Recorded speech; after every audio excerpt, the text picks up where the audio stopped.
so good evening, everybody. Thank you so much for joining us for the kickoff of the 12 Days of Christmas, which now is going to become the 11 Days of Christmas, but we will make up that 12th day. So I'm so sorry for everybody for having to cancel last night.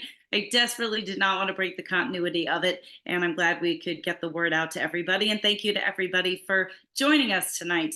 Now, of course, because this is our first 12 Days of Christmas, we're going to start out formal. Of course, we're going to give a little explanation about what this is all about, the idea, and why I came up with this, and give you a little introduction about what we've got in store for you for the next 11 days, of course. And then we're just going to get right into it with my first guest of the evening. So for those of you that did or didn't join me last year for the 12 Days of Christmas, essentially for me, I decided that as somebody involved in retail, I'm so blessed to be able to work hard to get everybody what they need for Christmas and be busy with that. But I also found the mentality towards Christmas was not so much about what it was about, but about the sale. And this is the time you're supposed to make money, and, kind of just staying focused on that. And I really hated that feeling. And last year I decided I was not going to be about that. And I also thought to myself, what happens after Christmas, right? Like, we get to Christmas, and I even just saw something today on Instagram where it was like, okay, so between Christmas and New Year's, what the hell happens? Like, I don't know what we do. We die, we're trying to catch up on gifts, we're trying to catch up with people. It's just like this limbo time. And I'm not also embarrassed to say, although Carol, my dear friend, will kill me because I'm sure she knew what the 12 Days of Christmas was. But I did a poll, and it's about 50% of the people, myself included, that was not really aware of exactly what the 12 Days of Christmas was. Now, don't ask me to recite exactly what it is. And if Carol can, she can tell us. But for me, and even really a lot of people on social media, they use it as the 12 days leading up to Christmas as a way to kind of like build up to the holiday. And you know what, also, guys, we don't all celebrate Christmas. And that's another thing, too. And the other thing is, Christmas means so many different things to so many different people. And I've learned that so much over the past couple of years, as well as after losing a loved one. And I thought, it really also must be hard for people that are out there that don't have all these places to go and things to do and parties to get dressed up for. And I thought I wanted to be able to bring something to my community, to people that were interested and wanting to just gather and get together, have fun, and also learn. I am so blessed to have so many cool people in my surrounding worlds of all the different things that I do. And so that became my goal. And the 12 Days of Christmas is really a conversation with different people involved in our community and maybe involved in our community on the fringe. So I purposely curate a group of people that are not only involved in fiber. We've got our indie dyers, we've got our spinners, we've got our designers, but I also wanted to include people that breed fibered animals like myself, and also throw in a little sprinkling of some other things, here and there. And actually what I found last year, most people enjoyed are kind of the sprinklings, like the things on the outside of our community. So I definitely made the intention to do that again for this year. And just as excited as I was about last year's guests, I'm super excited about this year's guests, and even more proud of myself that I was actually a little more prepared this year. Last year, I kind of pulled it out of nowhere. And this year, I've been talking about it for at least a month or two now and letting everybody know about it. So thank you for joining us. And of course, for those that maybe didn't join us live, but are watching it on YouTube, that's all I got up there on my YouTube, so you might as well enjoy it, or you can catch up on last year's.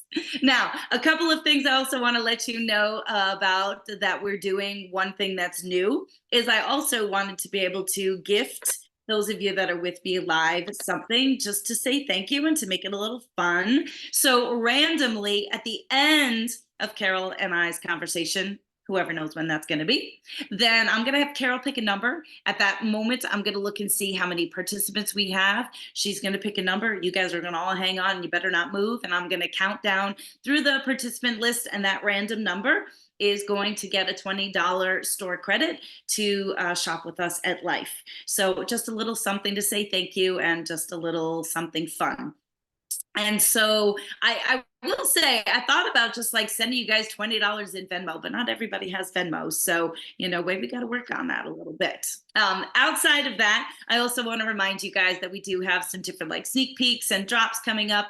And while it's not about shopping, we do have our raffle basket because so many of you are not with me local. So you don't get to join in on the fun when we have our open house events. And so, just the same for our open house events throughout the now 11 days of Christmas. For every $10 that you spend with us, should you choose to, you get one raffle ticket that will go in for the drawing, which will happen this year on the wrap up party. Now, don't worry, you could just get one ticket, and that means you might be able to win it. So we'll kind of keep you posted of the different things that each of our guests are going to be donating towards that raffle basket, along with what we throw in for it. Last year, it was about a $500 value, and I think I was mistaken as to who won it. I think I thought Ruth Ann won it, but then I think she told me Gina won it. So either way, I'm just always happy to have people join us, and hopefully we have some new people joining us as well.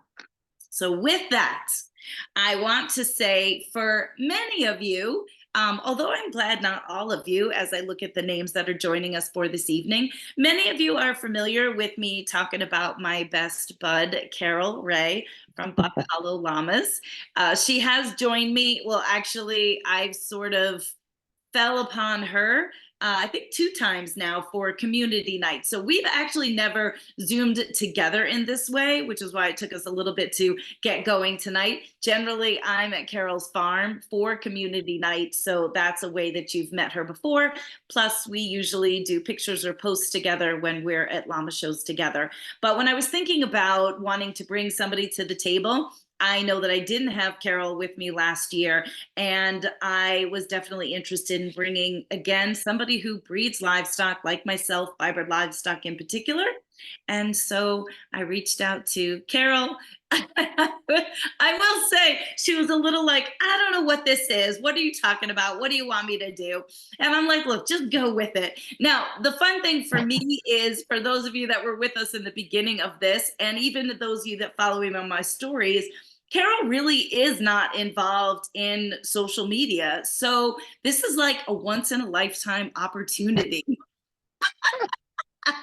I'm to nervous. to be able to like hear from Carol, because the only time you're ever going to hear from her is when I'm with her. So I couldn't even tag her on anything. I could have on Facebook, but most of you guys know I live my world in Instagram, and I do need to get better about posting more stuff on Facebook, which I will now that I'm back on my feet. So I feel like even though maybe you've seen or heard of her, you definitely don't get a chance to follow her. So, with that, I want to say thank you so much, Carol, for joining me on this, because I do feel like sometimes you're like, what the hell are you dragging me into? No, more like, oh, am I supposed to feel like a celebrity? Yes, you are supposed to feel like a celebrity. And I will say, I feel like every time we finish doing community night, you're always, first of all, you're like, I'm just going to do this for 10 minutes and then I'm going to step out and do some work. And then you end up staying for the whole time. And then you're like, that was really fun. So I It is. really always just want you to feel the same joy that I feel, in terms of having everybody here with us. And even though maybe we might not hear from as many people, do know, as I'm sure you're probably not able to look. I mean, there's 30 people. Well, I guess it would be 27. You're like, wow, people really are watching. So, for me, for me as well, it's like, oh my God, that's so cool, right? And so I'm just so excited to use my platform for you.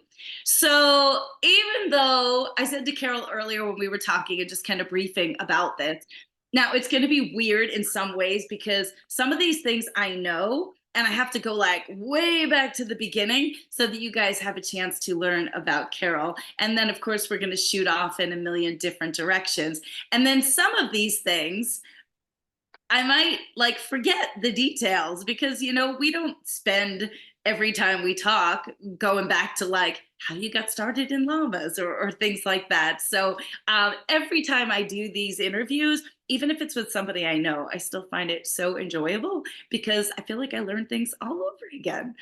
And so, Carol, tell us, first of all, I mean, obviously you don't need to introduce yourself, but feel free to. I mean, if you had 2 minutes to like tell people who you were and what you do, how do you describe that?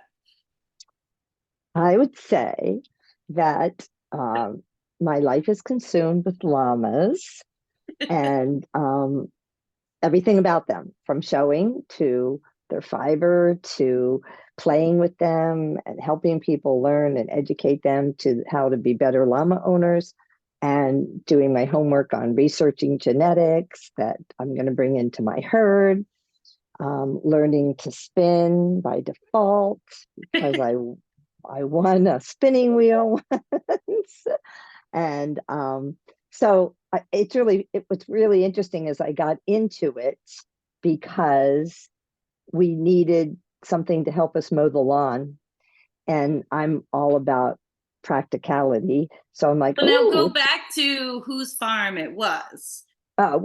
this was a family farm that was in my husband's family for 35 years before we had it. Maybe, yeah, maybe that's about right. And my mother-in-law had sheep. And so Now, do when you she, remember what kind of sheep? Because I feel like I asked you this and you. no, because I didn't see them. I mean, she had them before I was in the picture. So she had them early on. Actually, they were meat sheep, Okay. actually. Because she wasn't a fiber person at all. But yeah, they were meat sheep because I remember all the stories about. Well, And it's I was the like, reality of what you do if you're raising meat sheep. yep. So I was like, oh, I want to raise something that I don't have to feed every day and then eat the next day. So llamas were kind of that perfect venue. And Okay, but wait. besides horses. So me, well, right. I was just about to say, so me growing up, like, right, we were always horse kids, and you did horses as well, didn't you? Also, Yep. I grew up yeah. with a horse. So, like, Yep. when I was a kid, it was not like, oh my God, I love llamas. It was like, oh my God, I love horses. So nowadays, I feel like kids are like, oh my God, can we come from a farm tour because my kid loves llamas? But so, how did you get introduced to llamas? Oh, well, my friend that I taught with, Dale Goodyear, they were big in llamas. And she used to say, you should come up and, see the llamas. And I would. And I thought they were really cool. But I was a horse person and I liked horses. But then when we moved to the farm and we were mowing for 8 to 10 hours a week, I was like, okay. And she had asked me to if I would volunteer for a festival, and my job was to go around with the llama and get your picture taken with the llama. And this is before cell phones, so it was the old Polaroid, and people would pay me, I don't know, $2, and they got to take a picture with the llama. I didn't know anything other than I was just walking around with the llama and taking people's $2. And then but in the course of that weekend, I learned all this cool stuff about llamas. And I'm like, geez, we need to get llamas. It's cheaper than gas. And now it's really cheaper than gas. But so that's how we started. It was all practical. And we started with 4, and then now we have 35. Isn't it And amazing how that happens? I started with 2, and I also distinctly remember saying, I'm never going to get girls because I'm not going to breed. And then, you know where that goes. yeah, well, I got into it for mowing. But I happened to be really, really fortunate. The male that I was walking around with, getting pictures taken with, he was so sweet, and actually he was a really, really good bloodline. He was a Sir Triton's son, so I just bought him because I liked him. I didn't know he was a really good stud. Now, wait, And who then is this? that was Harrison, Oh, and actually, he I didn't even, and if anyone would have asked me then if I was going to get into fiber or anything, I would have said, "What's fiber?" well, because it Um, wasn't a priority back then. no, it wasn't. But when after I got into it a little, I found out that he threw micron count of 17 on 7 out of 10 babies. I had it Really? done. Yeah, he had Well, how really did you good. well, how did you find that out? Okay, I wait. went So we have to to back Maryland. up. So, I mean, and this is this is exactly what happened in the previous one when we were talking with Siri and Colin from Yankee Rock Farm, which was amazing. Like I just found myself totally geeking out about, all different things, which again is I think what people enjoy, although we want to make sure that they understand to some degree. So backing up to micron count. So the micron is each individual fiber. It's measuring the thickness. Now, I'm not going to put myself on the spot. Somebody could Google it. Do you remember exactly what the measurement of a micron is, Carol? No, no, I don't. It's just one of those things you don't use. So I just know 17 is really good. Just exactly, like baby alpaca. anybody can Google that. Yeah.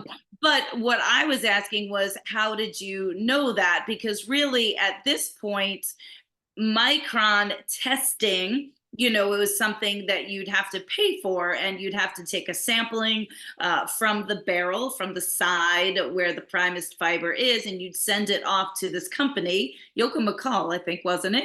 And they Hmm. would do micron testing, but it was a cost. And even for as much as I would love to do it, or I've always said I would love to do it, it also ends up becoming something. Carol can attest to this. Half the time you're just like, shit, I gotta shear my animals, it's getting hot, or you don't get to groom them, or you just start shearing, and then you're like, ah, I should have left a swatch on for walking fleece, or oh, I wanted to get a swatch for testing. You just forget about things sometimes. So Right. how did you determine that from Harrison? Because I actually went down to Maryland Sheep and Wool, and I had read that they were doing micron testing, not free, but it was really cheap, a lot cheaper than Yoakum.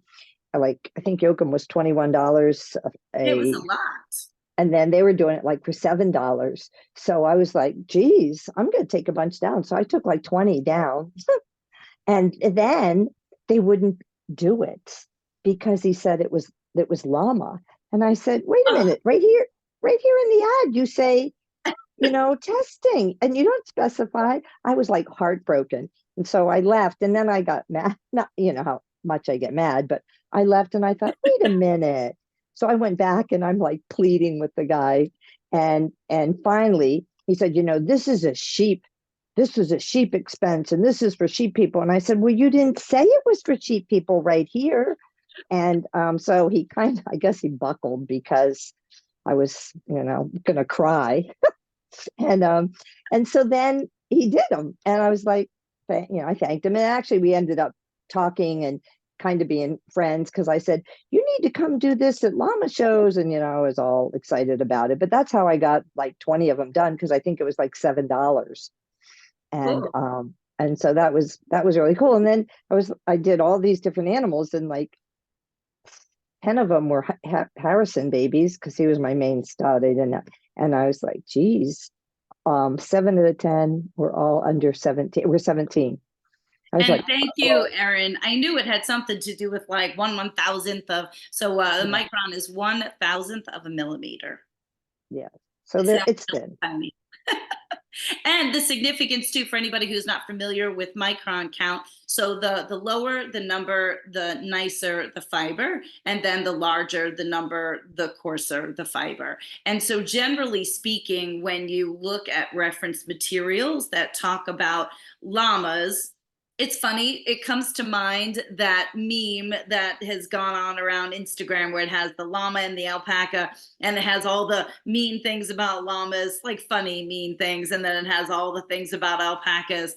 And as so untrue as it is, I know it's meant to be a joke, but oftentimes as well, it's that same thought process about llamas. And back in the day, they weren't a fiber animal, they were a pack animal, they were part of that workforce in the South American community. And as we've bred for llamas in our North American bloodlines, if you will, we've definitely increased that. And even I think as an awareness in the whole breeding community in itself, people Right. are becoming more and more, aware and realizing that it is a commodity that they should be paying attention to.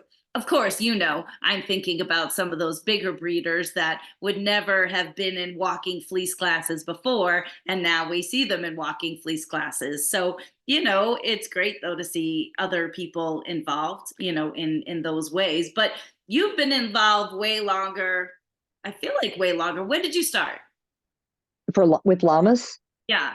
in general. 96, I think. Okay. 90. Yeah, I was gonna say, I feel like, yeah, I mean, you actually weren't that much longer than myself. I think I came in at like 2000 or 2001. So I kind of fall in, right behind you in that sense. But I actually want to circle back because the one thing you kind of breezed over, but I always think it's so neat in terms of like what people's previous lives were. So you just mentioned somebody that you taught. So, but tell everybody what you taught.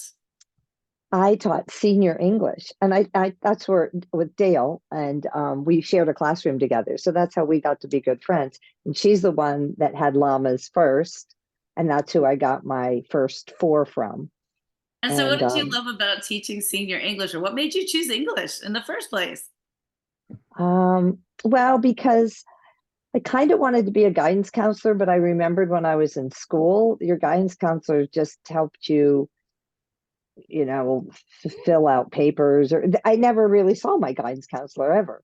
So, but I really felt a connection with more my teacher, especially my English teacher, because you'd philosophize and talk about life and characters and literature and all this stuff. And I was like, oh, I would like that. And I felt like I could connect better to my students by teaching them, through literature and writing and all that. So that's why.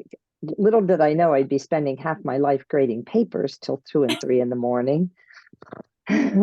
So anyway, but yeah, I love teaching seniors. I'm probably the only person in the world that retires from teaching. And not only did I cry, but I did that embarrassing. It was the ugly cry. Oh, it was the worst. I'm like, goodbye. Oh, it was the worst. I've only done that twice in my life, and I had to do it. Most people, when they retire, they're like, yeah, I'm out of here. Oh, wait, you didn't retire because you put in the amount of years of service to retire, did you? No, no, no. I I retired was gonna because say. not only was I, teaching and coaching and then grading papers till 2 and 3 in the morning, I was also helping my husband in his office. So doing all that paperwork. So it just got to a point where I had to kind of make a choice. So, Yeah, it just um, didn't make sense for you. yeah, no, it didn't. And if I wouldn't, if I had chosen teaching over the office work, I wouldn't have llamas because I wouldn't have had time. So it all works out. It all worked out. It was a It's just plan. funny. I mean, you could partially blame llamas, for the retirement in a sense. And I always tell people I'm the idiot that left my cushy government job to work for myself in farming and do llamas full time.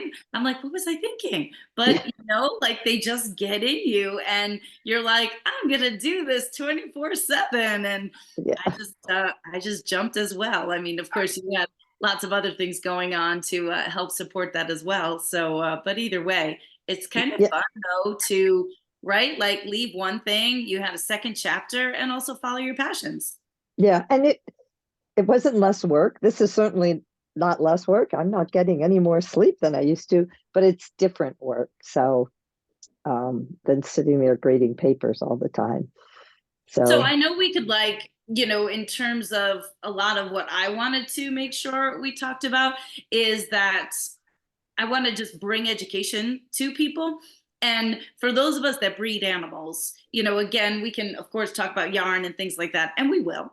But like when you started your breeding program to where you are now, like I think about the same thing for myself. So like when you got started, did you have a thought process? Like or like you said, you yeah, were just walking around this llama and taking pictures with people and you're like, I'll buy him. Like think about how many people show up on your farm and they buy animals because of this animal was born on my birthday or yeah. like so what were your reasons for the first four that you selected? Did you have an idea of where you were going? Like did you know you were going to breed right off the bat? Well, no, because I said like we started just to help us mow, but then when we decided to make it my business, because it helps with all the expenses on the farm, like writing things off. But when we decided that, I did know that I wanted to stay at no more than 35, and I knew that I wanted to breed for disposition, and because most of all the animal work is I do. And so I just really, and so that was my focus. So if anyone ever would have said, oh, about fiber, I would have, oh, I don't even know what that is. And so it's really funny because you should never say never, and you should never volunteer for something that that that you might not want to get interested in. I Because don't if know. I remember correctly, and look, so back in the day, if I remember correctly, these are pretty expensive lawnmowers, were they not? They were about where they are today. Really? Um, yeah, I mean, I didn't get in. I got in when the prices started to plummet. Yeah, because um, yeah, we wouldn't have been able to do it. But yeah, they weren't anything like, they were in the early days, $20,000 sight unseen for an animal or something. No, they were reasonable. They're about where the prices are today, actually. And so Um, for people's relevance, then what would you say that is? Do you feel comfortable? I say, well, for males or guards, 3,500.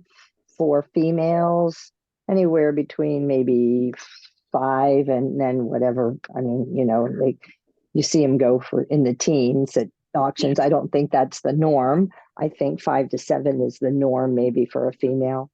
And Um, so even back then, when you got involved, that's kind of where the prices were at. yeah, well, I mean, we started with three, and Yeah. then one was a freebie because she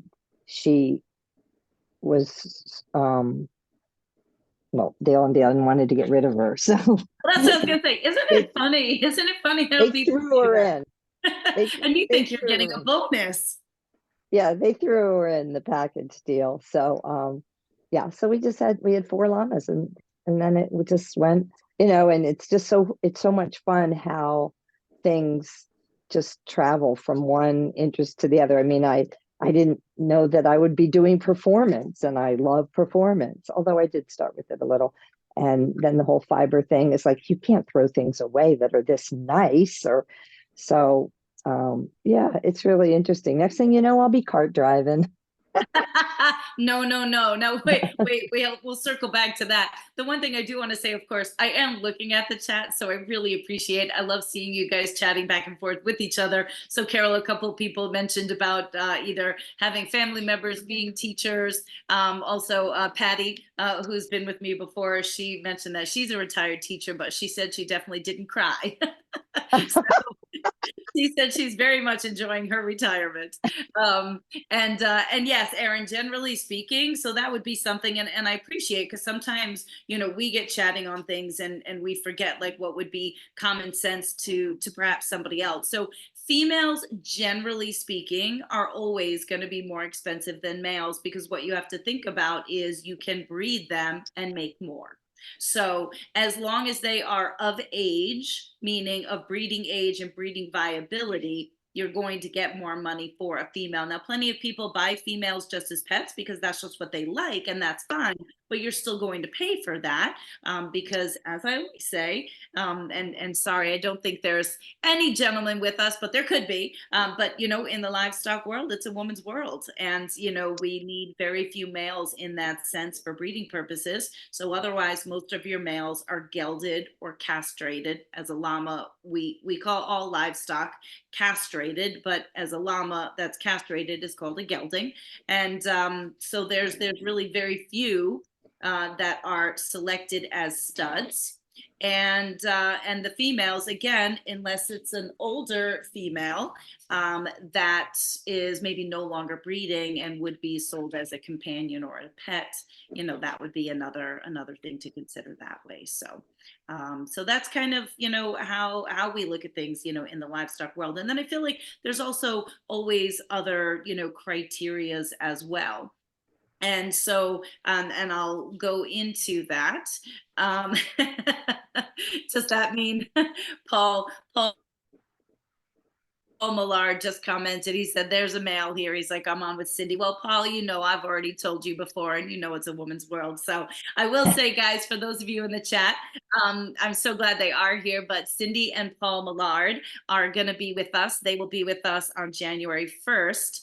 So I don't know what that makes it, the 5th or 6th day of our 12 Days of Christmas. So you'll definitely want to tune into them. Also, Linda Courtwright, if she's still on, her and I are going to be bringing in the new year together. So just wanted to give a shout out to those of you that are on and watching and will be joining me later. But so Carol, so your initial thoughts. So actually, you were way better than myself. I did not know I was going to breed at all. I just thought I was getting a couple of pets. I mean, I had a little bit more of a unique start in that mine was through work, right? So I was actually getting paid to get involved with llamas. So I kind of had an easy go at it for the first, couple of years or so, that I could kind of like dip my toe in it and make sure this was really something that I wanted to take a big leap for. But one of the things that you mentioned is, and something you do take so seriously, and I'm so thankful for that as somebody else in the community. I got to dip my toe in it. I got to, do this as a job. I got to make sure I really loved the animal and wanted to be involved with the animal, especially before I quit my job and went on to go do it full time. But, there's so many other people out there that have to do their research first, and then they're going to make that purchase. And the worst thing is that they make that purchase and they realize it's not the right thing for them. Like, where do you go? You don't get to bring a llama to a shelter. You don't get to say, I mean, if it's a good breeder, you might be able to say, look, I made the wrong choice. Will you take it back, buy it back? But, so what are some things that you try to do for people on your end? I mean, obviously we can't lead a horse. Well, what is the expression? You can lead a horse to water, but you can't make him drink. Mm-hmm. So what do you find? People reach out to you, and I mean, because how many people in my community, and I love all of you guys, but if I hear once, I hear a million times, I'd really love to retire and have a farm, or I would really love to have a farm, maybe not even retire. Just I hear that all the time. So what do you say when somebody says that to you? I say it's a lot of work, but I would never trade it. I would never trade it for the world. It gets me up in the morning, and I love it. So I'm outside all the time and doing farm stuff. It is interesting though that when I think about it, a lot of my work isn't always with the animals. It's fixing fences, it's fixing gates. I just replaced a post yesterday. So it's like things You break and on the those damn farm. split rail fences. What? I know, I but I am good. I am good at fixing split rail Guys, posts. I Carol gotta has tell you. this beautiful, kind of like old fashioned split rail fence. And when I tell you that that is her part time job, and I'm always like, Carol, why don't you just get a different fence? I mean, but it looks beautiful. And I think, was it the original fence? Is that Yeah, why? it was the original fence. Yeah. Oh my God. But these llamas snap those split rail fences like they're toothpicks. No, And they don't snap them. It's just they knock them down when they're grazing on the other side. It's hard. It's hard to snap a split rail, but they. I don't know, somehow or other they seem to do a pretty good job at it. It's And the deer. you know what reminds me, because I got to circle back to this. So, oftentimes you'll have your breakouts, right? Because somebody will knock a fence down. And so when you were mentioning about Harrison, who was your first stud, then I was like, oh, I remember when I was supposed to have a Harrison baby, but she got knocked up by somebody else who broke out Oh, and got in. I don't remember that. Who was that? I do. That was Who was it? my dear Mackenzie. So everybody Oh, who knows Stewie. So Mackenzie's mom, I would not send my animals to virtually anybody but Carol's farm. And so I sent Mackenzie to your farm to be bred, and she was supposed to get bred to Harrison. And then she ended up getting bred by, who was Fyfin's dad? Oh, I can't remember. I'm gonna have to go look. Was it Zephyr? It was Zephyr, wasn't it? No, it wasn't No. Zephyr. Mm-mm. No, this is still like back in the Next day. generation? I'll Next have to. generation? No, it wasn't NG either. I remember. Trendsetter. Yeah, wait, Trendsetter. maybe, Black. maybe. Big Yeah, black guy. yeah. I think so. Trendsetter. I think so. Yeah. He was good. Oops. Yeah, Well, you those have things those. happen, right? So let's talk about, I mean, again, we're all over the board, but so that happens in livestock world. I mean, it shouldn't happen, but I feel like how many times are we like, it's an episode of Maury Povich to see who's the father? Yeah, yeah, it happens. And That's what. what do you have to do in that instance? I mean, in all seriousness, in your case, it happens. I will say in my case, it has never happened. I have different fencing and I have a different setup. So at least as of right now, knock on wood, I've not had to do any kind of testing to determine who the father is. But in your case, I'm not saying it's good or bad. I'm just saying it's funny. And Yeah. honestly, it definitely bring a comedic relief to this. So what do you have to do in this instance? So you've got a baby that drops and you're what first of all, what makes you think that you don't know who the father is? Well, usually if there is a break in, I catch it. So I have to mark it on the calendar that so and so broke in. And then you can usually calculate from that date, the birth date, but I still do a DNA test because they could have been bred before from somebody, but in the regular breeding cycle. So I always, whenever there's an oops baby, I always have a DNA test done, and I find out the mom. And one time they came back, The they dad, you mean? You know who the mom is. yeah, except that the International Llama Registry came back with the DNA and told me it was a different mom. And I said, I was standing there watching this baby be born. I know who the mom was. Don't tell me. They're like, no. And so I spent 4 months No. fighting that this mom was the mom. I'm like, I know who the mom is. I don't need to know that. Yeah, it was crazy. And finally, you know, I said, the female that you're saying is the dam lives in Oregon and it has never been in Pennsylvania. So it was a long fight, but yeah, so the DNA testing for the most part is pretty accurate. And that's drawing blood and then sending it in on a little DNA card. And then, of course, just like it would be with people, I guess, Yeah. they're able to determine that. And we do have a registry. And so, again, I think for most of my people, you guys should be familiar with that. But if you're not, just like somebody who breeds dogs and they are registered with the AKC, we breed our llamas and they are registered with the ILR, which is the International Llama Registry. So that just gives more validation to our breeding program and also to the record keeping of the llamas that are out there that are parts of the registry. And it allows us to also look at our tree. You can actually go back, I guess, what on our registration certificate, 1, 2, 3, 4. Four.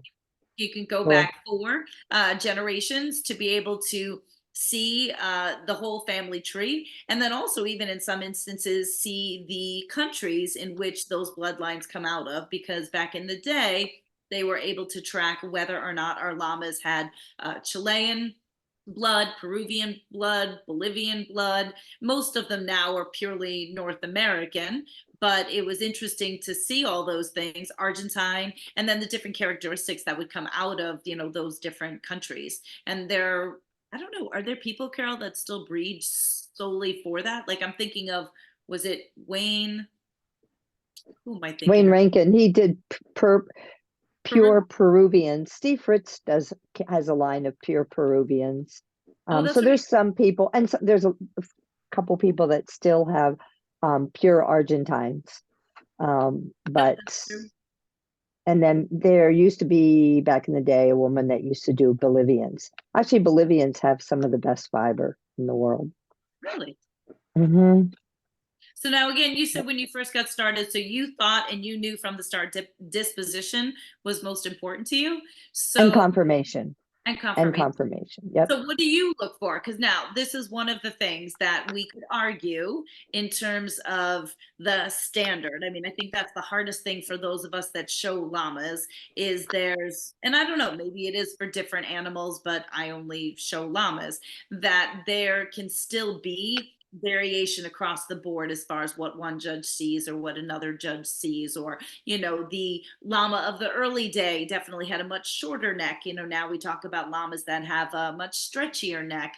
Of course, for a while there, Surrey llamas were super popular. So overall, if somebody was to ask you in terms of confirmation of a llama, what do you look for?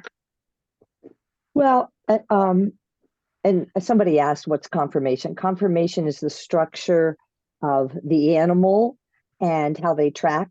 It's actually how well they're put together. When you look at that, that's going to also tell you how healthy they will be in terms of breaking down with their limbs or,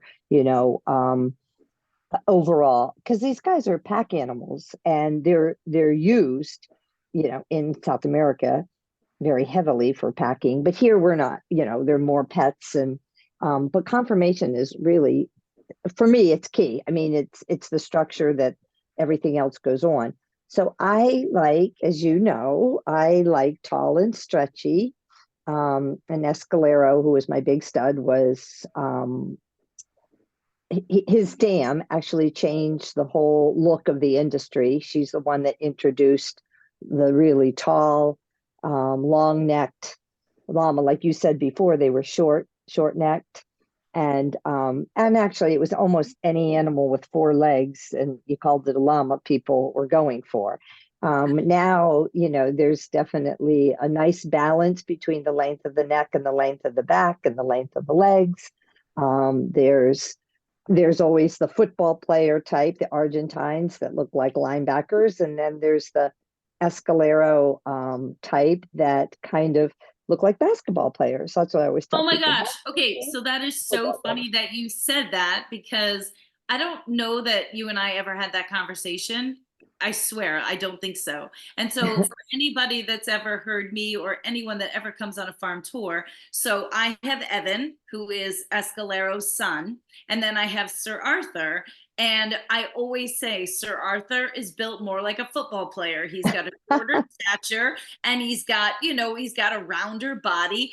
And I literally always say, Evan is my basketball player. Yeah, He's that's what I long say. and he's lean. He'll never be fat in his life. He's very like athletic that way. So it's so funny to hear you say that, because it's exactly how I describe Evan. Yep, that's what I always say. The basketball, and it's not, once again, it's not either, neither is good or bad. It's just a type. And so as far as the conformation goes, they're still going to have, they should be balanced, and they should still track well, and all of that. So yeah, it's really interesting. And I wanted to jump in on something else that you said before about the ILRs. And you can go back. What's nice about our registry, I don't know if this is true in other registries because I don't breed other animals, but you can go back and do and look even further than the 4 generations that are on our certificates. And for me as a breeder, I like to do that. Sometimes if I'm adding a new genetics to my herd, I kind of don't do it willy-nilly. I really want to know if the dams are good milkers, or if they have good fiber, and but I'll never compromise conformation and disposition for something else. And milking genetics, those are 3 things that are really important genetically for me. So yeah, so we have the benefit of the ILR, and plus in the ILR you have to put your pictures in. So it's really nice to be able to go back and have a visual of what these, like sometimes a baby pops out that's an Appaloosa, and you're like next generation. I'm like, what the heck? Where does that come from? And I went back in his picture genealogy, and since his dad was since his dad and mom were imports, up until then there were no Appaloosa, and Appaloosa is spotted. And so it must have just been way back in his background that there was some Appy out there. But that's fun. That's I mean, you can't breed for color, but it's there, genetically it Well, has some to be. people try to. I mean, Yeah, there are some people that focus, just like you mentioned, on the Appaloosas having a spotted llama. Um, right. but yeah, our biggest joke, right, is like if you breed an Appaloosa to an Appaloosa, you're probably going to end up with a PBL. And that's what we call a plain brown llama. Yeah, exactly. Or a plain white one, which I love. I love because it's good yarn, so but yes, no, and the reason why Carol just said that is because so for those of you that know, on my end, most recently Georgia, who is on my farm, is a sister, full sister to Lorelei, who Carol owns. So then Georgia and Lorelei is like another episode of Maury Povich. So Georgia and Lorelei both got bred to Yeti, who's on Carol's farm and one of her new studs. And Yeti is this big, beautiful male, and he's in Appaloosa, so he has spots all over him. And Carol's baby was born first, and she calls me up and she's like, "It's white. It's there's not a stitch of anything on it. It's white." Now, as much as Carol says she loves white because of the fiber, Carol hates white because When it's on my her farm. farm is clay, red clay. So anybody on her farm that has beautiful, gorgeous white fiber now becomes like a peach colored llama. And actually now, well, it's going to be, we'll have to carry the story over to the Millards, because isn't that who's going to them? Yeah, but And there's like a whole, tell Paul and Cindy that Nessie is still white and beautiful. Well, actually, she's cream color. She hasn't learned about rolling yet. once she Thank gets goodness. to their place, she'll clean right up, because they just have gorgeous grass pastures everywhere, as like far as your eye can see. They don't So have any dirt piles to roll in. not that I remember ever seeing whatsoever. A few. A few. Well, So and And we other look part, forward to seeing you on Saturday. yeah, yes, they're getting their new llama, so we'll have lots to talk about. it was gorgeous No, fiber. and on my end, of course, I felt like I was getting the last laugh, when Carol got this beautiful white girl with no spots. And I'm like, oh, I can't wait till Georgia has her baby. And then, as many of you know, or if you don't know, that's little Gracie, who actually recently I just posted a reel on with her kissing me. And she came out so blindingly white. I mean, there was not an ounce of color on her. I think she was blinding herself when the sun would hit her. I mean, she's just glistening. But so, of course, then I couldn't laugh at Carol. But the fiber is to die for. And I think on some other program, I talked about even just the 3 babies that I have and the different types of fiber that they each have.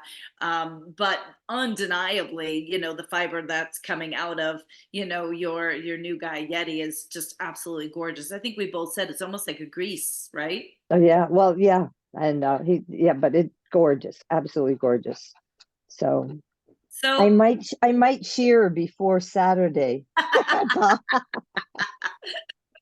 I'm wanting to. No. And she'll come with a blanket. It's too cold, even though she's going down south. So She'll come with a blanket. So that actually leads to, so for instance, as maybe once we say it, you can imagine. So that first fleece, that virgin fleece, that baby fleece is going to be the finest fleece. And, no matter what you do, even in a breeding program, if you're breeding for fiber, now obviously in the best case scenario, you're looking for the least amount of change as possible as that animal gets older, but it's inevitable. I mean, that micron count is never going to be what it is as a baby in that first fleece. And so that first fleece is really so revered, in my opinion.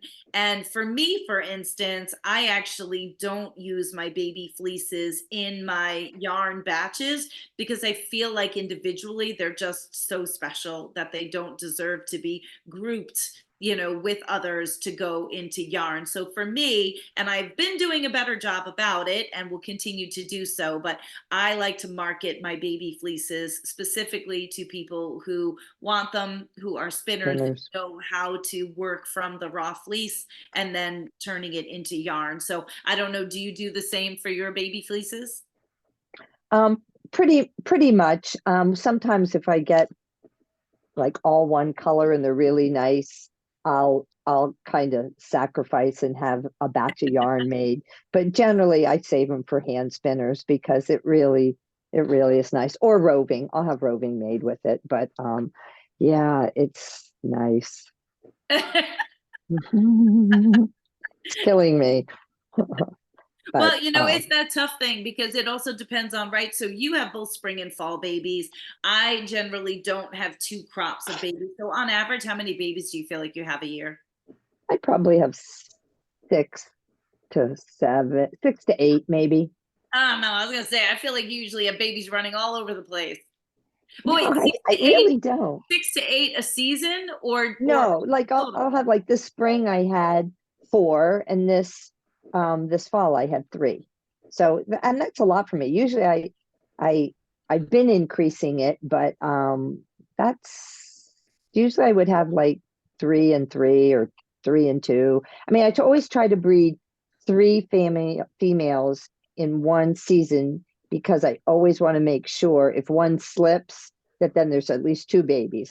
If Yeah. you just breed 2 and one slips, then you have a baby growing up by itself, which isn't the end of the world, but I just feel like everybody needs Yeah. a buddy. No, So I try to at absolutely. least do 3 at a Absolutely. time. And I mean, that's one of the things, of course, it's just never a given, right? As far as breeding, for people that are unfamiliar, the gestation is 345 days or 11 and a half months. So I know, at least for me, you'll breed up until you feel like you can't breed anymore if it gets too cold. And then at that point, like right now I'll just wait and I'll check again early spring and see who held or didn't hold.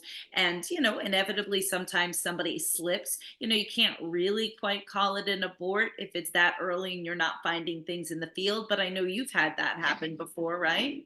Well, they say they absorb the pregnancy, especially high heat levels. Like if you breed in the spring and they go through a summer, there's no reason for them to quote abort. Right. Usually, I mean, they say they absorb, and I always say to my vet, do they really absorb or do they just expel a little thing that's the size of a dime and you don't ever see it? Because heat's really hard on the mom. And so Well, on the sometimes other that's hand, hard. though, I do recall there was a time, didn't you find twins? I had twins once. Danny called me when I was away at a show, and but they aborted really young. Yeah, They yeah. were like the size of squirrels. Right. No, but So that's what I'm saying. I've not had that yet. And I feel yeah, like there was one other time where you found like an embryo or something where it didn't necessarily absorb, but, had passed it. But I've not had that experience yet. yeah. I just had the babies. Well, one time I found, and I don't know how I found this. Literally, it was the size of a BB. You know what the size, or a tea berry, one of those tea berry candies, or those silver eyes that you put on reindeer cookies. That's how small it Your was. It was point smaller of than that. reference I'm in trying to think of a good analogy. Anyway, all of those choices. I'm like, I'm not really. I mean, the BB you had me on. The other two, and that's some people great. might not know what a BB is. Anyway, And you um, think they would know the other two? tea berry, yes, tea berry candies. I love it. Anyway, tiny. It was tiny, tiny, but it was just a little glob of like clear jelly, and there was a little pinprick of a black little dot in it. That's crazy. And I can't imagine that I saw this scooping poop, but I'm like, oh, what's this? Oh. And so I saved it and I showed it to my vet and I said, could this be an embryo? And she thought it was. So that's what makes me think, I wonder if they really do absorb or if they abort, It like happens something more that often, maybe you would than, never. I mean, yeah, the chances of me finding that were like 1 in 10 million. yeah. But so that I don't know. They always use that term. They absorb the pregnancy, but I would like to ask a vet about that. What's What the did she say? Oh, she knew. She knew the cookies, the eyes and the cookies. Yes. hardest? Yeah, they're sympathizing. They get your cookie reference. See, that's how Nobody's tiny it getting was. your. Oh, I don't know what the tea berry candy. Oh, nobody got that. And you don't know what you're missing out on. So, what's the hardest thing about farming, do you think? Hardest thing, a death. Yeah. Yeah, that's the You're hardest thing. so much better than me, though. Look, full disclosure, I think the best thing about our community, just the same as like our knitting community or our crafting fiber community, let's call it, is, just as much as those of you that spend more of your time knitting than I do, which is all of you, um, you know, when you have questions, or you have, or you're stumped on something, you've got that group that you can go to. And even though maybe a lot of people aren't grouped in person, you can get on the phone. And so I guess my point is like, we just have our go-tos also. And I think that's what's so great about this community. But in particular, of course, you lean on people you're closest with, people you trust and value. And Carol breeds so much more. She has so many more animals than I do. And so I do call her, and she's also way more level-headed than me. I know most of you could believe that, and that's okay. Like, I will call her just when, I mean, sometimes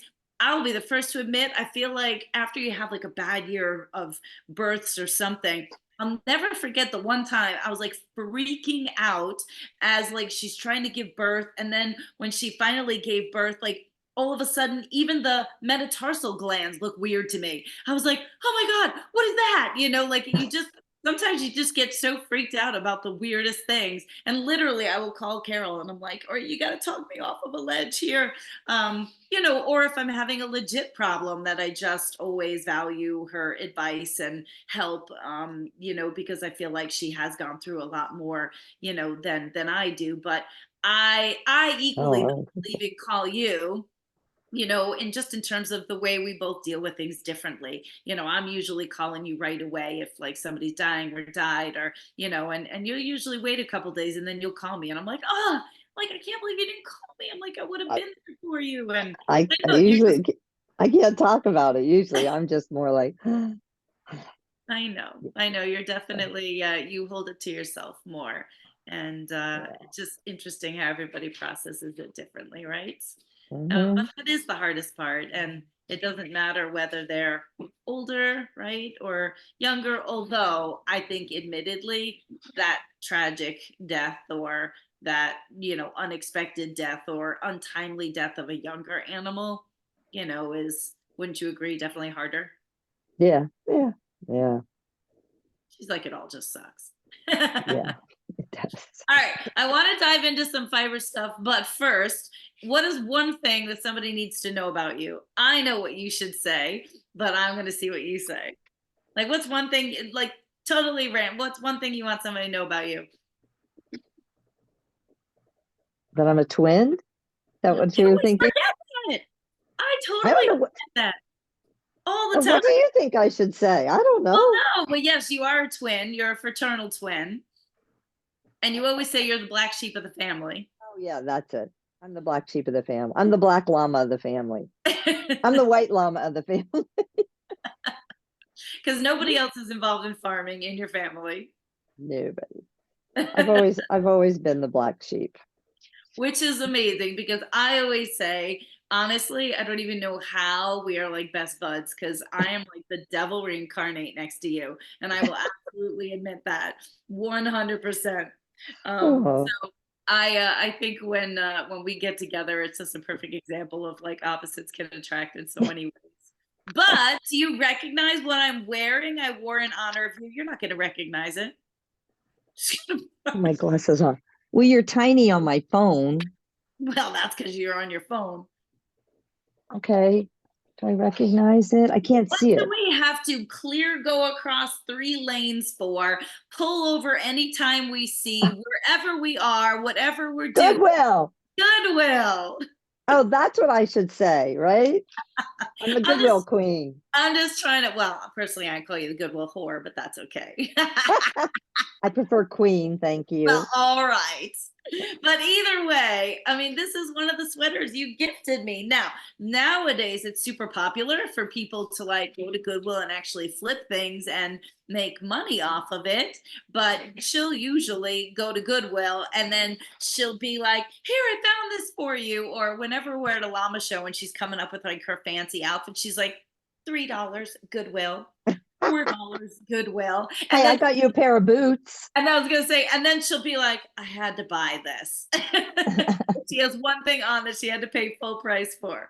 But yeah, so Carol gifted this to me, and actually I love it. I can always usually wear it as more of a holiday type sweater, but I absolutely love it. So I wore this in honor of you. So Hey, thank you. I'd So like to say I made it. Hey, that's all right. But so then that kind of leads me into, but what do you do with a lot of the things that you find at Goodwill? I You're a I go green girl. recycle them. I upcycle them. So Oh even though it's yeah. not necessarily fiber related, I did want to get that in because I do think it's so cool what you do with everything that you find from Goodwill. Or when you specifically find your sweaters from Goodwill to do what with them?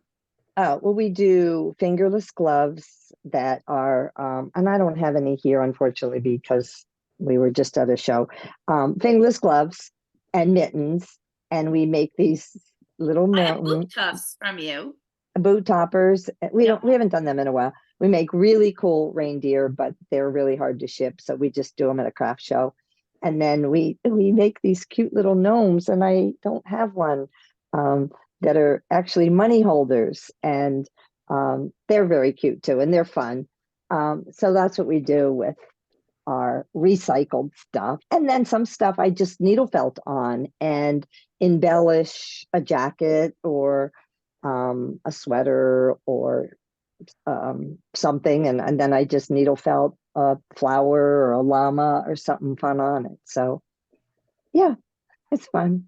I just I thought it like was cool. So even though it's like not necessarily anything. fiber related, I mean, there's so many people here that are so crafty and do different things. And I know a lot of people are into like the flipping scene of going to Goodwill and then just like turning around and selling it. But I know you specifically look for, things to be able to use for your Go Green, and you do that with two of your other friends, and you guys, go to shows. And some people have gotten your llamas that Oh yeah, you've made also.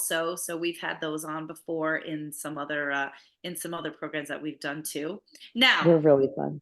did you start making yarn before you knew how to knit? Oh yeah, yeah, And yeah. before you knew how to spin, right? Probably the same time.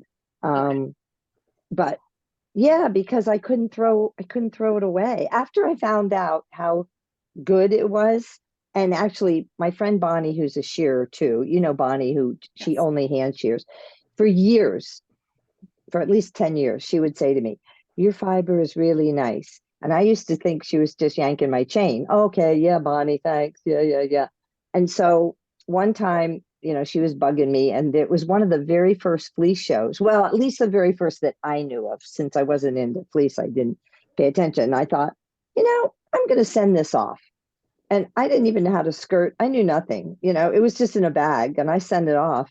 And that's when I I won first place, and then I won best in show, which happened to be a spinning wheel.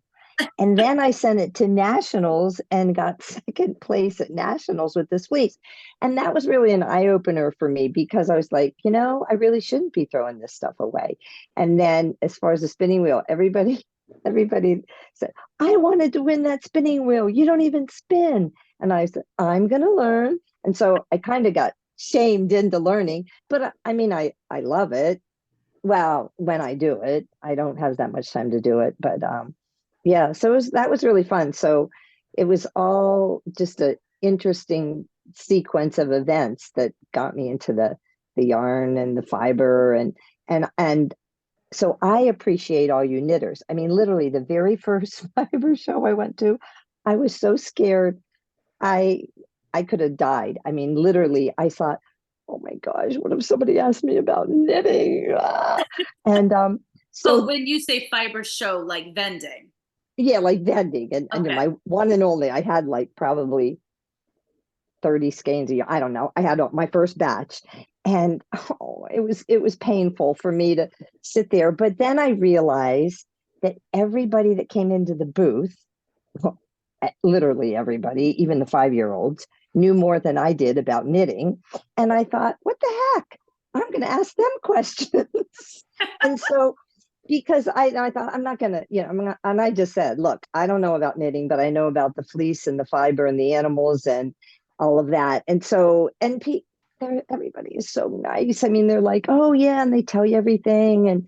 And then sometimes when I was learning to knit, I would knit in my booth, and me, oh, how do I do this? And people would just show me, and it was great. I was like free lessons all the time. So that was a fun journey, but I still don't have that much time to practice. But I'm the person that when I go to fiber shows, people, I want to buy what you guys have made. Literally, I'm like, is this sample for sale? I want to buy this. Um, so there's a circle there of Oh, that's okay. I get shamed all the time for not like knitting as much as everybody else. So I'm really feeling validation here and I appreciate it. Not to mention my journey was very much the same well, I shouldn't say that. So I no, did because actually learn to spin. So I showed up, like I actually spun my own yarn before I had mine commercially processed. But it was still the same situation of where I was spinning yarn, mostly just because Gail taught me and we were at a llama conference, which that's why every night, guys, I'm going to change my set to some degree. But that's why I wanted Sir Laugh-A-Lot with me tonight, because we go to llama conferences and there's amazing fiber people there. And so back in 2002, this whole huge llama chair was felted and then put up for our auctions that we do that raise money for medical research in llamas. And so back in the day, the Garrisons who got me started in llamas had purchased this. There was always like a big ticket item. So Lord knows how much they paid for this back in the day for the auction, but it was always to go for a good cause. And then Sir Laugh-A-Lot, was gifted to me as my wedding present from Lars when he came to Long Island for my wedding. So he's been passed around. And so I put him on the set in honor of just kind of connecting to the world that, Carol and I are from. So hopefully every night I'll have something a little different, maybe based on what we're talking about, or just something different to spruce up the set with. I even have my little Christmas llama socks on too, again, different ones. oh, I think I'm oh, going to try to see how many different mugs I can have, how many oh different yeah. socks I can have, because Carol will tell you when we're in the llama world, you either get gifted 1,000,001 llama things or you just go out and buy your own 1,000,001 llama things. We're both guilty of that. But anyway, so that was my whole thing is I just learned how to spin first and then went to a farmer's market with literally a basket of yarn, like a little dork.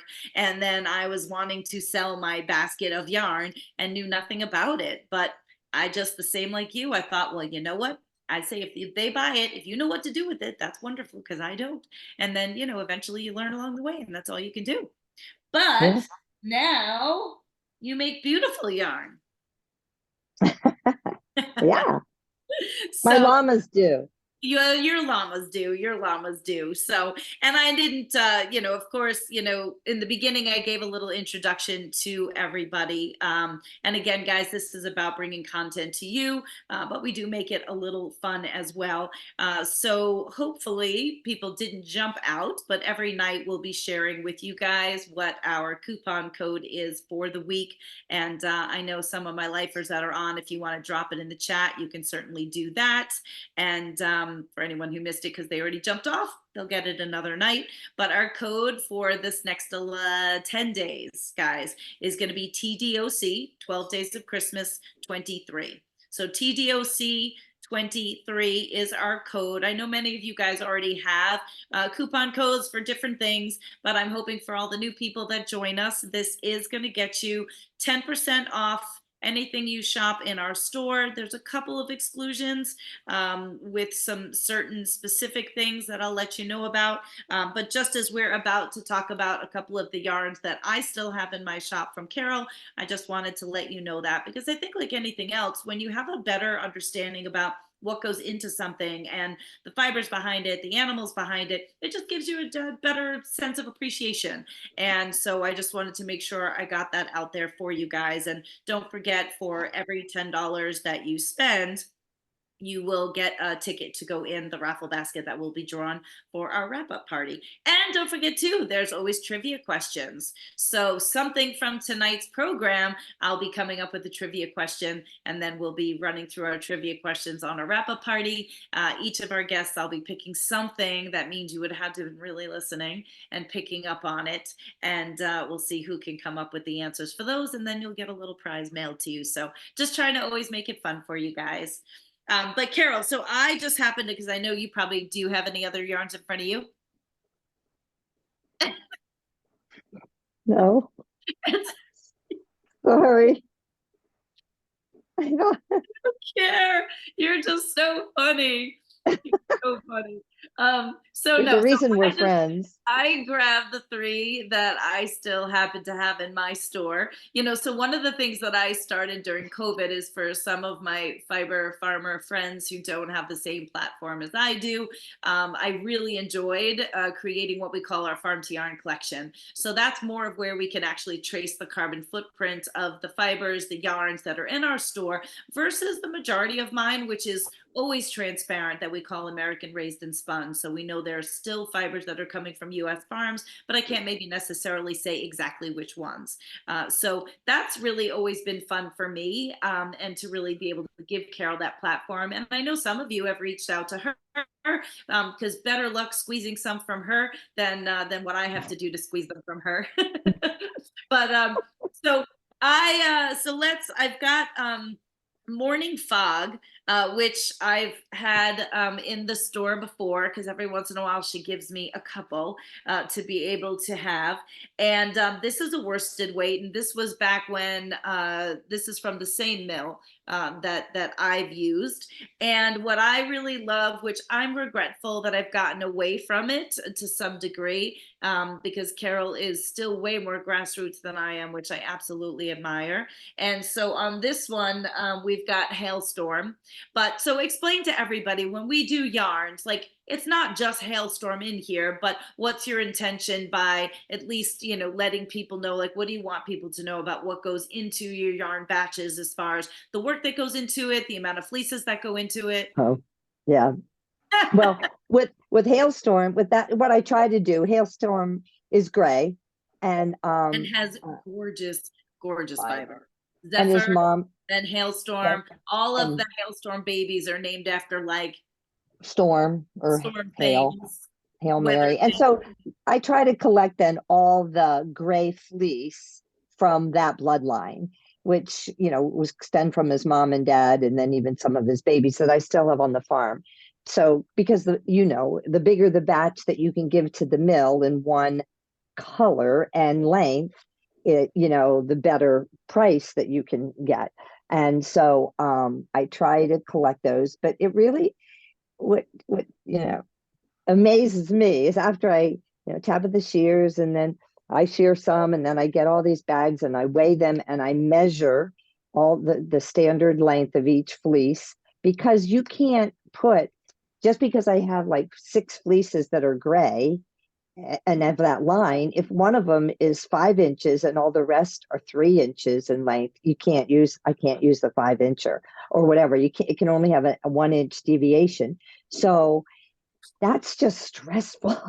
I mean, literally, I sit in my garage for like 2 or 3 days going through all the colors and batches and which will match.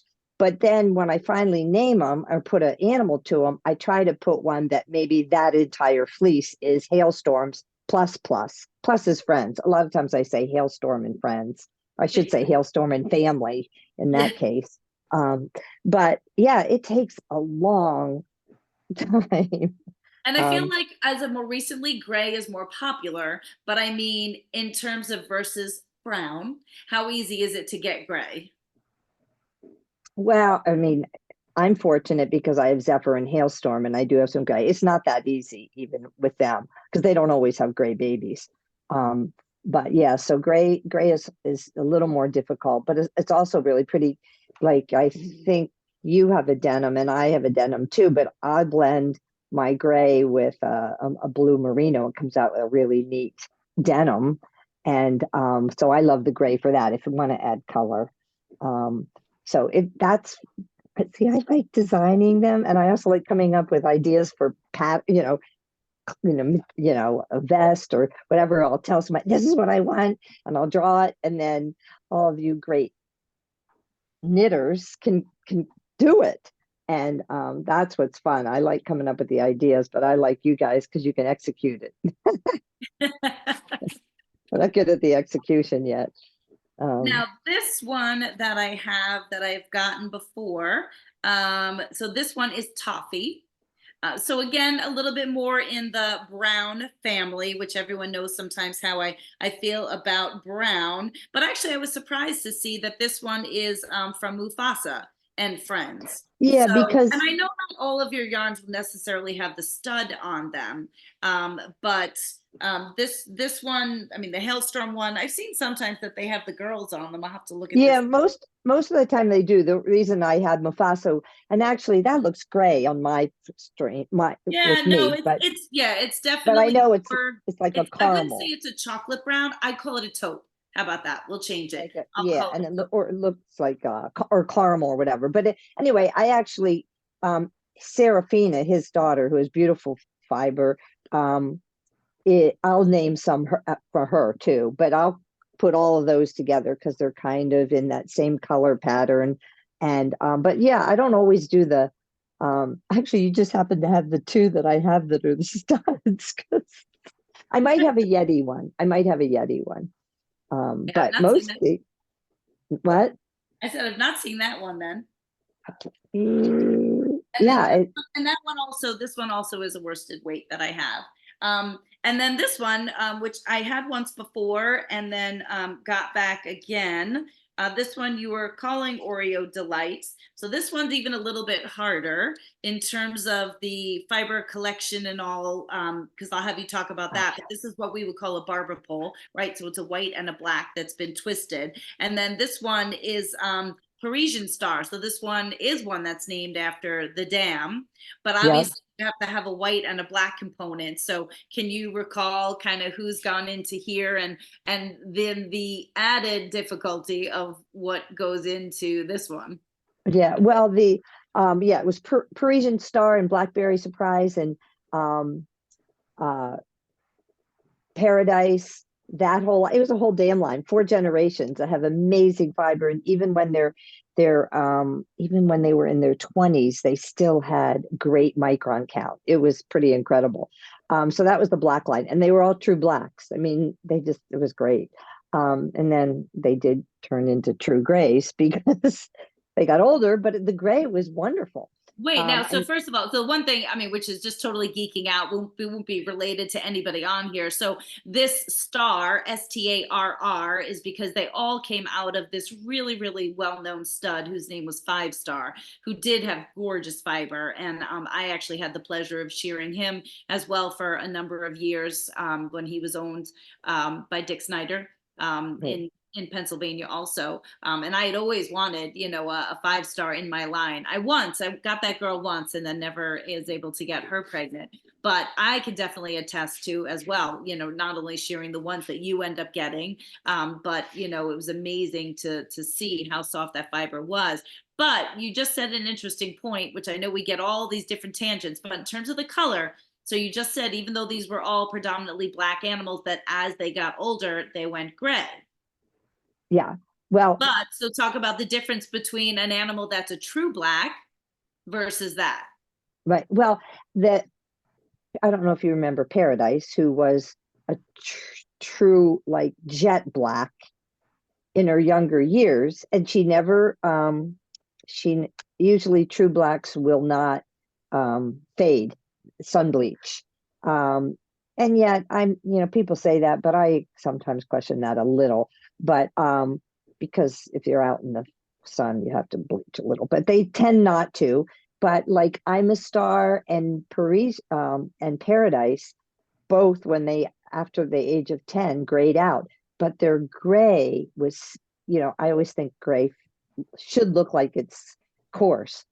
Their gray was amazing. So the quality didn't change. The Color what's changed. the color, but what's that called? The what makes our hair color? I can't think of the word. Having a brain fart. Um, the come on, Melon. people. I don't know. You know the Keratin? anyway. Yeah, and oh yeah, maybe it's the keratin that's in it. I don't know if that's the word that I want, but anyway, so that changed, and I think I've heard some people say that true blacks won't gray out, but um, Paradise, I think she's the only one that uh, any animal that's got a 99.5 in the fleece show as a true black from No, you know. I had heard that in terms of a true black, it was because it was a gene. And so that there's a gene that Yeah, well, and all of that that color. star line do have the a dominant black gene line. I mean, I don't think I ever got anything out of any of those females. Like I'm a star who was 5 star sister. I never got anything but black out of her. But then once she hit 21, she grayed out, but it was really nice. Even at 21, I was like, I remember oh, her. She was a tiny little thing. yeah. And I know. yep, that was pretty cool. Well, these are just 3 that I still have, and really only just a couple of each in my store.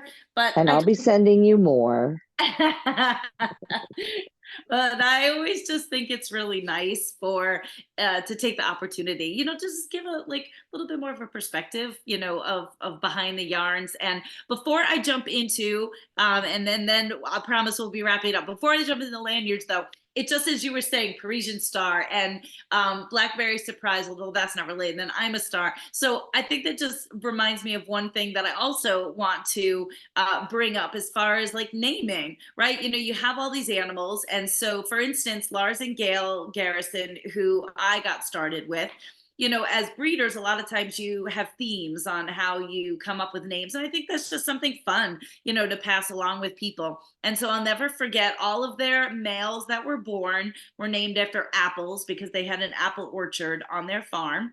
And you would never imagine how many apple varieties there are, because when I was first breeding for them and had to name their boys, I mean, we had Jonamak, we had Mutsu, we had Pumpkin Sweet is an apple. We had, I mean, oh my God, my brain I can't think of all of the others, but those are, McClellan was an apple. That was my dear Mac, the one we just lost most recently. So, I mean, just crazy, crazy. Westfield Seek No Further was an apple. I don't know where I just pulled that. So, I mean, it was awesome. And it was really fun to look at the whole list of all these crazy apple varieties that you never see, aside from the usual Macintosh and Gala and all that. And then all of their girls, because Gail was involved in music and she played the recorder, like the professional kind of recorder, not the 3rd grade, blow your parents' ear brains out. So they named all the girls after musical things. So that's where I had Whistle, I had Harmonica, who came to your farm. Louise was an opera. Kiri Takanawa, I think, was another name of an opera that I had of one of hers. I'm trying to think. So, I mean, again, just so many different musical names. Yeah, so that was their theming. So tell us about your theming. So how do you usually, because yours is fun. Well, it started with Escalero because actually it's an E line, and all E line offspring, his dam, Escadra, begin with the letter E. Prior to him, I would remember everybody's dam and sire and birthdays. And I thought, that was pretty impressive. Well, as I got now you can't even remember who came from who when I asked you. Yeah. As I got older, I couldn't even remember what I had for breakfast. So I thought, okay, I gotta keep up with this. So I'm losing my battery. So I just decided to do a theme with the males. So all Zephyr's kids are storms or weather terms, and all Harvard's kids, this is harder, universities, and hailstorm or hail or storm has to be in the name. And Yeti's going to be a little tough. I have Yeren, Yowie, and Nessie, and they're all like Nessie's Loch Ness Monster, and Yeren is the Chinese Yeti, and Yowie is the Russian Yeti.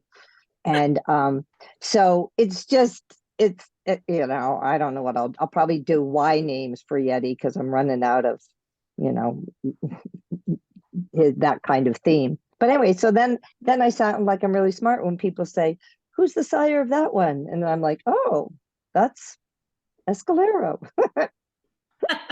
Because So you can anyway, remember it so that way. yes. Cool. So Well, so let me then dive into, before we lose you, before we lose too many people also. No, guys, don't forget, you have to wait till the end, in which case Carol will pick a number, and somebody at random will get a $20 store credit as just a little fun gift. We'll be doing that every night. So the last, I mean, in terms of fiber, now, I know she is super, super crafty, way craftier than I am, actually. And I don't even really know the whole story behind these really cool fiber lanyards. I just know that I also told her, oh my gosh, you need to come to Long Island and we need to do a class. Just like these wreaths, the sheep locks wreaths that has just been taking the world by storm. And we've been sending out as many locks as we can. And I know Carol is seemingly running out of battery, so that's why we're getting a close-up view on her there. She's going to plug herself in. But I said to Carol, I said, you know, what else would be something fun that you have that we could, you know, get on the store and get out there to people for something different. And also I was trying to think of people that are maybe not necessarily knitters, crocheters, to be able to have for you also, because I really am hoping, as hopefully this platform expands, that people of all different types will join us. Maybe just somebody who's interested in fiber and animals versus somebody who actually can make their own things. And also, you know, just depends on each session how long we're vibing for and how much I have to say. Trust me, I'm gonna hit bed right after this because this has been my first day back on my feet. But I just get so excited about this, and I really, honestly, truly enjoy being able to chat with people, even somebody I chat with all the time, just to be able to introduce them to you. So, you know, we were talking about different things that she has in the store that are fiber related, but yet already made. And so, Carol, I've seen them before at her place. She has these. What do you call them? I call them lanyards. And then Lanyards. one of them I had saw, what was the whole laces of lore? The what? There was one that had a little tag on it that said laces of lore. Is that related to anything? No, Okay, I wasn't no. sure. I'm trying to find one, a couple of my favorites. So talk to me about how you What they make. are? So these are all handmade by Carol, and obviously each one is individual. There's about 9 of them that are loaded up onto the store. Honestly, not priced at all at what I think they should be for the fact that they're all handmade. But I wanted to be able to bring some different things to the platform. And of course, I will remind you guys, since I'm throwing out different things for you every night, you guys know that if you put in multiple orders, we'll always do our best to combine them and save you on shipping, of course. But so I'm pulling out one of my favorite ones, which is so surprising that I'm grabbing. The color is going to be hard for you guys to see, but I'm grabbing the lavender one. So talk to me about how you make these. Okay. They're actually they're wet felted over a cord. So I have to wet felt the fiber over the cord, or sometimes I get corded rug roving. And I can wet felt that. So it has to be strong enough that I can wet felt it. And then I just get like silver or copper Wait, because I'm even like, that's why I just dropped it because I was looking at it. So what do you mean you wet felt it over a cord? well, there's if I you don't even know how to do this. feel well, some of them, if it's a cord that if it's a rug roving cord, they, you know, that rug roving is just roving over a cotton thread or cord. So Right. a lot of those don't have the cord in it. So I just wet felt it by rolling it Okay. and making it into a long strand. And then I actually called this for a while in my innovative days. Um, I sometimes, and you guys will really think I'm crazy, but if you take that thing and you knot it, it can be in the front, but also you can Okay, I think people really thought I was weird. But anyway, I always think you should look as good going away from people as you do going towards them. So I would turn it around and hang it down my back, and I called it back jewelry. Hey, don't laugh. I actually, no, really, one of my favorite pieces of jewelry is it has a gemstone in the front and it has a gemstone in the back. And you can pull See? it all the way down and you can still see the little gemstone in the back, or you can pull it all the way up as like a choker and then it's hanging down in the back. Yep. So that's what I do with that. And the cool thing is, and actually, okay, this is something that actually Dale told me because she bought a couple of them and she said, you know what I love about these? And I said, what? And she said, when I wear it with like good sweaters, like, you know, if she's has something cashmere or just really nice sweaters, she goes, it doesn't pill it like sometimes your chains will. So you can do you can wear them as doubles. Sometimes I wear them as doubles. You can wear them as actually I've done this too. If you have long hair, you can put it as a headband around your head and stick it behind your ears and have it hang down the front. Um, when I had long hair, I Oh, used that's it kind of smart. as a headband. But there, and then I just hand sew all Yeah, the so little talk about seed where you beads. get all the jewels from that are on the bottom because they're really Well, I cool. get Each one is well, different. yeah, I collect them from different places, and then like the thing that connects the cord to the embellishments. Some of it's silver, some of it's still sterling, some of it is copper, and some of it is copper with gold plating over it. You know, that kind of stuff. I get that from Shipwrecked Beads or from a jewelry company, and then all the other things. You know, like I just go to bead places, and some of them are like some of them are like I don't want to say gems, but they're hand blown glass, or some of them are just beads that, you know, and some of them are carved. I have one here that's a little carved bunny rabbit. So I just try to pick up cool little embellishments that I can stick on the end. I think one Now has a this golf. one was a little bit more you had told me because Now there's that one is because like if you an look at owl. yeah, it's an owl. So the head is a bead that's an owl head, and then the bottom part is felted. Um, This one right here. yeah, so that one's very, you know, that was really pricey. Like I should, you know, do a better job of. In the beginning, what I did, I priced them all with like, okay, this silver fining was like $7 and there's two of them. You know, I started to do all that and then it just got to be such a pain. So I just said, I'm just making them one price because I couldn't be bothered. And So, some of them also, and I tried to take pictures of them to enhance it. And then some of them even have like little jewels up top. And then there's a yep, couple that has this little llama on it. It says LOL. yep. I'm trying to put more little llamas on them. I Yeah. started doing that. Um, I just thought so they were neat. And, again, so maybe you don't spin as much or maybe you don't knit as much. But I mean, there really is so much that you do in terms of the time that you put into your yarns, the crafty things that you do with your go greens that we talked about, and these that you make as well. So I know as, fiber enthusiasts, people can appreciate that. I know maybe not everybody who come across can appreciate the work that goes into things, but I just thought they were neat and I wanted to be able to show them to everybody. well, thank you. Of course, of Get course. your endorsement. That's fine. My crazy ideas sometimes. You do always have, okay, wait though, I gotta just expose you here because it's funny and then we're gonna end with this. No, the funniest thing is for those of you guys that have shopped with me, Oh no, I'm scared. we got these new, so sometimes Carol and I will exchange ideas and I'm like, what have you found? And yes, they are so beautiful, Erin. I'm like, what have you found? Or she's like, what have you found? So Carol's actually the one that introduced me to the new pen toppers and finger puppets that we have. And they were just something fun to add to the store. We did that the last holiday. They're really fun for kids and also for people to learn about, what felting is. A lot of times people don't realize that. So these last batch of the llama these last batch of the llama pen toppers, I'm at Carol's house and I'm like, what are you doing?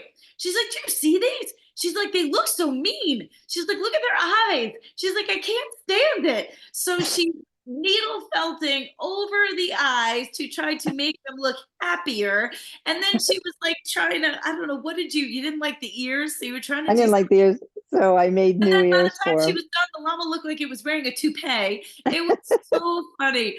But I just got the biggest kick out of it. Not to mention, though, because I'm like, Carol, do you see all the work you're putting into this? And now you're still going to go sell it for the same thing. I'm like, you can't do this. She's like, I I can't know. stand looking at them. Of course, what did you know, I come home and I'm looking at them. And now I'm like, they do look mad. I'm like, well, they're going to stay mad because I am not needle felting them. I'll do it for you. Yeah, no, I am not endorsing you doing more work because already the one thing I want to say, and I thought about it from the beginning, is you honestly are the most selfless person I know. And if there's one thing about you that people should know, you have so much on your plate and you will drop everything to drive to Maryland, to drive to our other friends in Pennsylvania, to drive to anywhere to help people do things when you already have enough of your own work to do, and you do it all for no pay, no nothing. You don't ask anything. So you really are honestly one of the most selfless people I know. You talk a lot. If you guys think I talk a lot, no. If you guys think I talk a lot, that is also another thing about Carol. You can't find her. Where's Carol? Where's Carol? Oh, she's talking to somebody. You need like a beeper on her and track her because she'll just get talking to somebody and then off she goes and we got to roll her back in. She's like herding cats. If you guys think I'm bad. But we love her for it. We love her Thank for you. it so much. And I just want to say thanks for being my best bud. Oh, good. Well, thank you for having me on with all these special, cool people Oh, now and wait, before talented. you go, I get to pick a number. you do, and we lost some people. We were up to, I think, 32 at our highest live. And of course, we're hoping people will go back and watch this on YouTube and join us for some other sessions as well. So we've got 27 people right now. And so you are just gonna, I'm actually gonna scroll down on my participant list. So pick a number from 1 to 27 and nobody move. 17. I say, don't pick 20. No offense on whoever's 27, because now you guys all have to wait. All right, 17. So 1, 2, 3, 4, 5, 6, 7, 8, 9. Oh, 10. they're not numbered. No. 11, 12, 13, 14. I'm doing this legit. 15, 16, 17, you said. All right, so 17 is Rebecca and Annalise. And actually, that's Rebecca Haar and her daughter Annalise. So I do happen to know them. Now, here's the thing, though, guys. You have to contact me. So Rebecca and Annalise, make sure you give me a shout, and then we will get that $20 store credit into your account. That will be active after we're done with the 12 days of Christmas, because you want to use, you don't want to save your credit because you want to get raffle tickets anyway. So with that, guys, I am just going to say thank you so much again. I appreciate everybody for being here for the first night. I will continue to do promotions. We've got a great lineup as we move through these days. If you can't catch us live, make sure you definitely join us by watching it on YouTube. I never know how long it's going to be. Thank you, Helene, for saying it was great. I really appreciate it. I know you're somebody that was new to us this year. And for those of you that were with me last year and back with me again this year, love you too, Erin. I so appreciate all of you. So have a great night, guys. Carol, thank you so much for all your time. Thank you. For all the laughs. Thank you, everybody. And I'll be talking to you soon. So Okay, good night, bye. everybody. Good night.